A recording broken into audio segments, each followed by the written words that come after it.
오늘의 큐티 말씀은 누가복음 19장 28절부터 48절입니다. 제목 어린 나귀를 타신 예수님. 먼저 앞뒤 문맥을 살펴보겠습니다. 누가복음 19장 초반에는 예수님께서 여리고에서 삭개오를 만나는 장면이 나오고 이후 예수님께서 예루살렘 앞에서 10머나의 비유를 들려주셨습니다. 주인은 10명의 종에게 한 머나씩 주어서 돌아올 때까지 장사하라고 하였는데 마태복음 25장에 나오는 달란트 비유와 내용이 유사하지만 약간 다른 부분도 있습니다. 마침내 주인이 돌아옵니다. 그리고 머나를 맡긴 종 3명을 불러서 결산합니다. 10머나의 비유는 하나님께서 나에게 주신 은사와 재능과 물질과 시간을 어떻게 주를 위해 사용하였는지에 대한 결산의 모습을 미리 본다고 할 수 있습니다. 그렇기 때문에 주신 재능과 시간과 물질과 은사를 영혼을 구원하고 사람을 살리는 일에 마음껏 활용했으면 합니다. 예루살렘으로 향하여 가시는 가운데 벳바게와 베다니에 이르렀을 때 두 제자를 보내어서 나귀 새끼를 가져오라고 하십니다. 스가랴 9장 9절의 말씀처럼 겸손하게 나귀를 타시고 예루살렘에 들어오십니다. 예루살렘에 가까이 오셨을 때 예수님께서 눈물을 흘리십니다. 예루살렘의 미래를 보셨기 때문입니다. 그리고 예루살렘 성전에 들어가셔서 장사하는 사람들을 내쫓으시고 날마다 성전에서 가르치셨습니다. 성전의 본질이 무엇인지 사람들에게 보이셨습니다. 예루살렘에 들어가시는 장면은 사복음서 모두 나옵니다. 마태복음 21장, 마가복음 11장, 누가복음 19장, 요한복음 12장에 나옵니다. 성전을 깨끗하게 하신 사건은 마태복음 21장, 마가복음 11장, 누가복음 19장, 요한복음 2장에 나옵니다. 문단을 나눠보겠습니다. 28절부터 40절은 예수님의 입성, 41절부터 44절은 예루살렘을 보고 슬피 우시는 예수님, 45절부터 48절은 성전을 깨끗하게 하신 예수님, 28절에 보면 예수님께서 이 말씀 10머나의 비유를 하시고 앞장서서 예루살렘을 향하여 가셨습니다. 이미 제자들에게 세 차례나 고난과 죽음에 대한 말씀을 하셨고 예루살렘에서 십자가의 죽으심을 알고 계셨습니다. 하나님의 뜻을 순종하기 위해 앞장서서 예루살렘으로 향하셨습니다. 예수님의 마지막 여행 종착지 예루살렘을 향한 발걸음이 쉽지는 않았을 것입니다. 29절에 보면 감람원, 올리브산이라고 불리는 산 쪽에 있는 벳바게와 베다니 가까이에 이르렀습니다. 예수님은 두 제자를 보내시면서 말씀하십니다. 여기에서 감람원에 대해서 알아보겠습니다.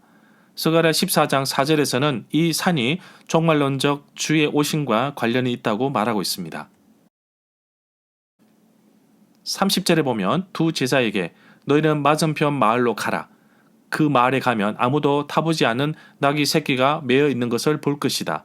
그것을 풀어서 이리 끌고 오너라. 이 구절에서 마을은 베다니 또는 벳바게를 의미한다고 봅니다. 31절에 보면 만약에 누군가 너희에게 왜 나귀를 푸시오? 라고 물어보면 주님께서 필요하시다고 말하거라 고 말씀하십니다. 이 구절에서 주가 라는 말을 또는 그 주인이 그리스 단어는 종종 주님의 의미로도 사용되지만 예수님께서 여기서 자신을 그렇게 부른 것 같지는 않습니다. 32절에 보면 보냄을 받은 두 제자들이 가서 보니 말씀하신 대로 나귀를 보았습니다. 33절에 보면 나귀 새끼를 풀 때에 그 주인이 왜 나귀를 푸시오 하고 물었습니다. 34절에 보면 제자들이 말하기를 주께서 쓰시겠다고 하였습니다. 35절에 보면 나귀 새끼를 예수님께 끌고 와서 자기들의 겉옷을 나귀 새끼에 걸쳐놓고 예수님을 태웠습니다. 예수님이 가실 때 그들이 자기의 겉옷을 벗어 길에 펼쳤습니다. 이 구절에서 자기의 겉옷을 길에 펴더라고 하였는데 예수님은 승리한 왕 같은 환영을 받으셨습니다. 37절에 보면 예수님께서 감람원 올리브산 내리막길에 가까이 오셨을 때 제자의 온 무리가 자신들이 보았던 것으로 인하여 예수님을 보며 기뻐하고 큰 소리로 하나님을 찬양하였습니다. 38절에 보면 찬송하리로다 주의 이름으로 오시는 왕이여 하늘에는 평화요 가장 높은 곳에는 영광이로다 라고 사람들이 외쳤습니다. 이 구절에서 찬송하리로다 주의 이름으로 오시는 왕이여 라고 하였는데 시편 118편 26절에도 유사한 의미로 말씀하고 있습니다. 39절에 보면 그러자 사람들 중에 어떤 바리새인들이 예수님께 말하기를 선생님 당신의 제자들을 꾸짖으십시오. 40절에 보면 예수님께서 말씀하셨습니다. 내가 너희에게 말하는데 이 사람들이 만약에 잠잠하다면 돌들이 소리를 지를 것이다. 바리새인들은 계속해서 예수님에 대해서 불평과 불만을 쏟아내고 있습니다. 메시아로 오신 예수님께서 진정으로 찬양과 영광을 받으셔야 하는데 바리새인들은 예수님을 알아보지 못한 것입니다. 28절부터 40절 단락에서 예루살렘을 향하여 가시는데 예수님께서 예루살렘에 가까이 오셨을 때 그를 따르던 사람들은 그를 왕으로 찬양했습니다. 예수님께서는 그러한 열광적 환호를 제지하는 어떤 말씀도 하지 않았습니다. 41절에 보면 나귀 새끼를 타고 예루살렘 성 가까이 오셨습니다. 예수님께서 예루살렘 성을 바라보시며 우셨습니다. 42절에 보면 그리고 말씀하셨습니다. 오늘 평화에 관한 일을 알았더라면 좋았을 텐데 그러나 지금은 이것이 너희 눈에 감춰져 있구나. 43절에 보면 날이 이르면 원수들이 너를 향하여 토둔 흙덩이를 쌓고 너를 둘러 사면으로 가두고 애워싸고 44절에 보면 너와 함께 한 자식들까지 짓밟을 것이다. 돌 위에 돌 하나도 남기지 않을 것이다. 이것은 너가 보살핌을 받은 날 하나님이 찾아온 때를 알지 못하기 때문이다. 41절부터 44절 단락에서 예수님께서 예루살렘을 보고 우셨습니다. 이 사건은 누가복음에만 기록되어 있습니다. 예수님께서는 이 성이 원수들에게 파괴될 것을 말씀하십니다. 이 말씀은 AD 70년 로마 군대가 예루살렘을 포위해서 파괴했을 때에 성취되었습니다. 45절에 보면 예수님께서 성전에 들어가셔서 성전에서 장사하는 사람들을 내쫓으셨습니다. 성전에서 장사를 한 까닭은 무엇일까? 성전에서는 여전히 제물을 드리는 예배, 제사가 있었습니다. 먼 곳에서 오는 예배자들의 편의를 위해 제물을 드리기에 합당한 동물들을 성전의 넓은 뜰, 이방인의 뜰에서 매매하였기 때문입니다. 예수님께서 성전에서 장사하는 사람들을 내쫓으신 정당한 이유는 이사야 56장 7절과 예레미야 7장 11절을 인용하여 내쫓으신 것입니다. 이사야 56장 7절입니다. 내가 곧 그들의 나의 성산으로 인도하여 기도하는 내 집에서 그들을 기쁘게 할 것이며 그들의 번제와 희생을 나의 제단에서 기꺼이 받게 되리니 이는 내 집은 만민이 기도하는 집이라. 일컬음이 될 것임이라. 예레미야 7장 11절 말씀입니다. 내 이름으로 일컬음을 받는 이 집이 너희 눈에는 도둑의 소굴로 보이느냐? 보라, 나 곧 내가 그것을 보았노라 여호와의 말씀이니라.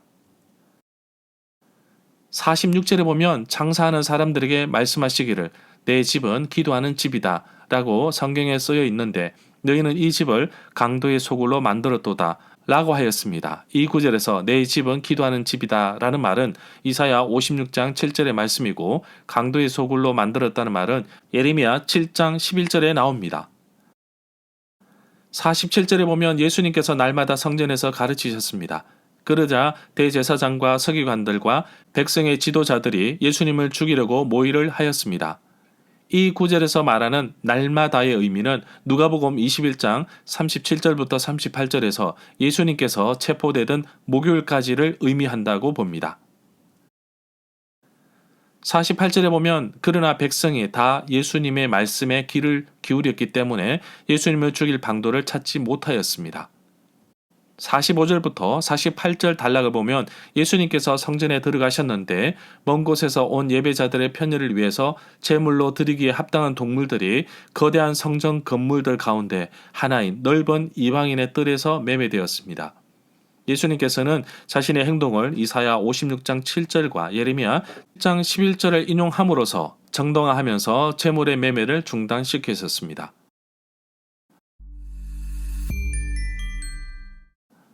절마다 상세한 설명과 구절 해석, 핵심 내용과 중심 줄거리는 네이버 블로그에 올려져 있습니다. 내게 주시는 교훈입니다. 예수님께서는 갈릴리에서부터 많은 사람들과 함께 걸어오셨습니다. 더욱이 여리고에서 예루살렘으로 가는 길은 산으로 가는 길이라 쉽지는 않았을 것입니다. 수많은 생각이 교차하면서 예루살렘을 향하고 있는데 겨우 1.6km를 앞두고 나귀새끼를 타고 가십니다. 고대 근동에서 왕은 전쟁 때에는 말을 타지만 평상시에는 나귀를 탑니다. 예수님께서 나귀를 타신 것은 이 땅에 진정으로 왕으로 오신 분이시며 스가랴 9장 9절에 예언된 말씀을 성취하기 위해 타신 것입니다. 나귀를 타고 오시는 예수님은 진정한 평화의 왕으로 오신 분이십니다. 예루살렘에 다 왔을 때 나귀 새끼가 필요하였는데 주인은 제자들의 말을 듣고 순순히 나귀 새끼를 내어줍니다. 나귀의 주인은 주님께서 필요하시다는 말씀을 듣고 순순히 나귀를 내어주는데 오늘날 우리 주님께서 나에게도 동일하게 주님의 요구를 말씀하시면 응답할 수 있을까요? 주님께서는 내가 가지고 있는 물건이 필요한 것이 아니라 나를 필요하신 것입니다. 그 부르심에 기꺼이 순종하기를 원합니다. 순종하십시오. 그러면 하나님께서 당신의 삶을 최고의 길로 인도하실 것입니다. 예수님은 성전에서 장사하는 사람을 내쫓으셨습니다. 요한복음에서는 구체적으로 기록되어 있는데 소와 양과 비둘기 파는 사람들 그리고 환전하는 사람들이었습니다. 예수님께서는 노끈으로 채찍을 만들어 모두 내쫓으셨습니다. 이러한 내용은 요한복음 2장 15절에 나옵니다. 원래 성전들은 이방인들이 들어와서 하나님께 기도하는 장소였다고 합니다. 그러나 편의만을 주장하는 지도자들의 잘못된 판단으로 인해 예배 장소가 시장터가 되어버린 것입니다. 기도를 해야 할 곳이 다른 용도로 쓰도록 허락한 종교 지도자들 역시 재물에 눈이 어두워 많은 사람들이 하나님께 예배하는 것을 방해한 것입니다. 성전을 깨끗게 해야 하는 또 다른 이유를 고린도전서 6장 19절에서도 볼 수 있습니다. 바로 성령이 거하시는 우리 몸을 성전이라고 합니다. 우리 몸이 기도하고 예배하는 성전인 것입니다. 이제 성전, 내 몸을 깨끗하게 할 책임은 나에게 있습니다. 그리고 기도하는 집으로 만들어야 할 것입니다. 오늘도 나 스스로에게 질문을 던져봅니다. 나의 성전, 몸은 정말 깨끗한가? 그리고 그곳에서 기도하고 있는가?